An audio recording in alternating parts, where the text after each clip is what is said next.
Hello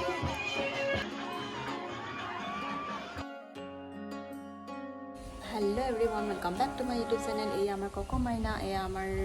কি রিকু সুমনা দিয়া তো এই আমার রিকু আৰু এই আমাৰ কোকো মাইনা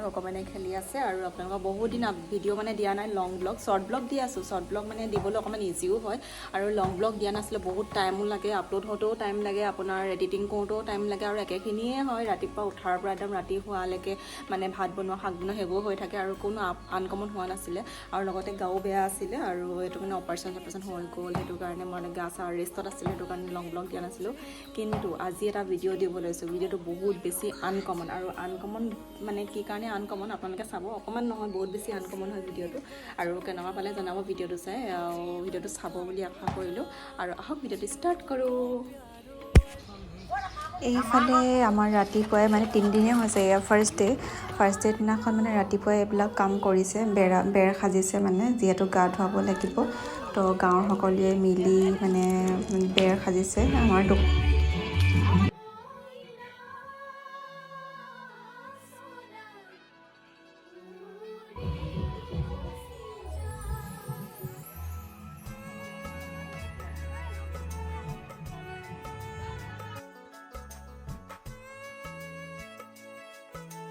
যিয়ে মানে বিয়া নাপাতে ধৰক যিসকলে আপোনাৰ পলুৱাই আনে যিসকলে আপোনাৰ বিয়াখন হুৰুম দি পতা নহয় সেইসকলে মানে এইটো নিয়ম কৰিব লাগে মানে বুঢ়া বিয়া পাতি দিয়া হয় তেতিয়া মানে নামঘৰৰ যিকোনো কামত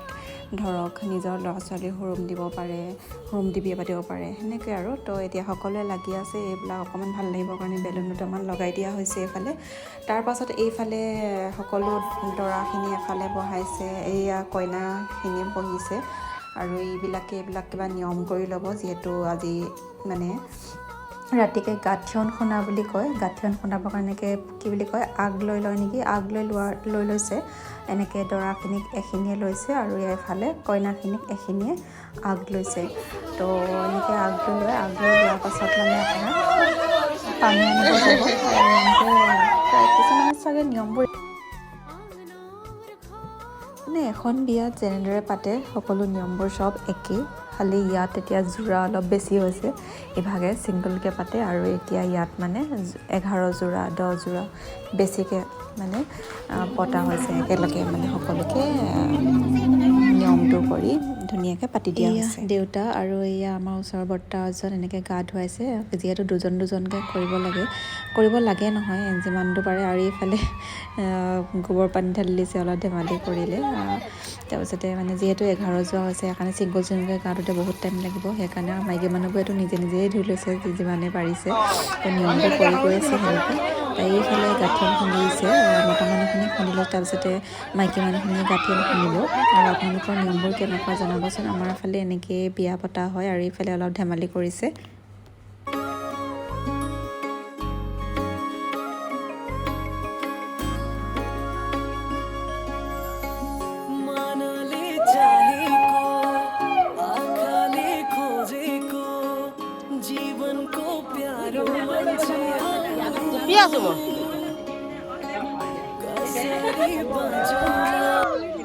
আকৌ আপোনাৰ যিদিনাখন লাষ্ট ডে সেইদিনাখন এনেকৈ আকৌ বাঁহী গা ধুৱাই বুলি কয় আৰু এনেকৈ বাঁহী গা ধুৱাবলৈ এনেকৈ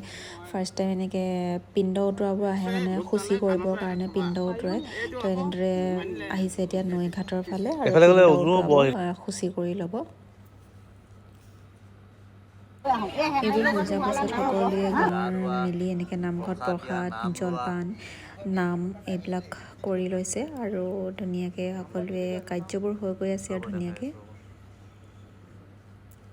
তাৰপিছতে ৰাতি আপোনাৰ এনেকৈ আকৌ এবাৰ নোৱাব লাগিব সেইটো কাৰণে এনেকৈ আগ লৈ লৈছে কইনাখিনিক এটা ছাইডত বহাই লৈছে আৰু মতা মানুহখিনি এটা ছাইডত বহাই লৈছে তো আগ লৈ লৈছে আৰু যিহেতু কিমান গা ধুই থাকিব সেইটো কাৰণে আপোনাৰ পাউডাৰ নে পিঠাগুড়ি এনেকৈ মুখত সানি দিব আৰু যিমান গা ধুই থকাটো সম্ভৱ নহয় ঠাণ্ডাত আৰু যিহেতু গা চা বেয়া হয় আৰু এতিয়া পানী তুলিবলৈ যাব এতিয়া তাৰপিছত ধুনীয়াকৈ আকৌ গা ধুৱাবতো মানে কি সেয়া আৰু পিঠা লগাই দিব আৰু যিহেতু পূৰা গা ধোৱা হৈ গৈছে সেইটো কাৰণে জাষ্ট নিয়মটো কৰিব পিঠা মানে লগাব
সেয়েহে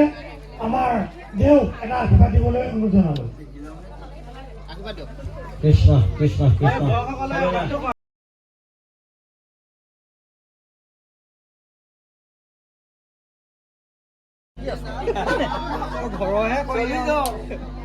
দৈ কাটি থৈছিলে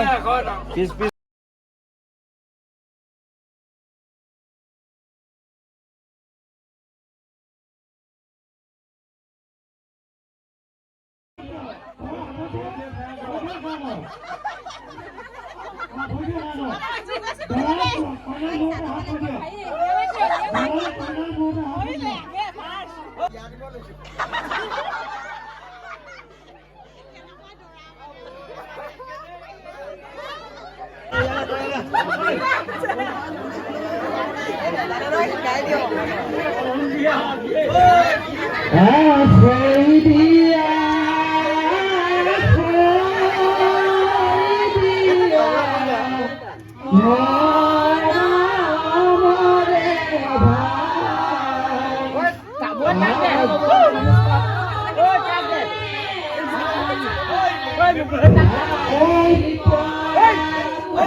ভায়েকৰ এটা নিয়ম কৰিব লাগে, মানে কিবা বস্ত্ৰ হলে বস্ত্ৰ দিব পাৰে, নহলে মূল্য এটা অলপ দিব লাগে।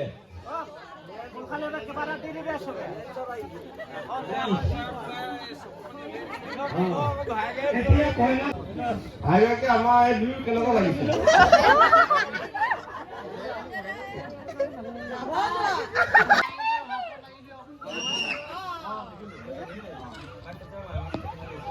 আমাৰ দুটো কেনেকুৱা লাগিছে?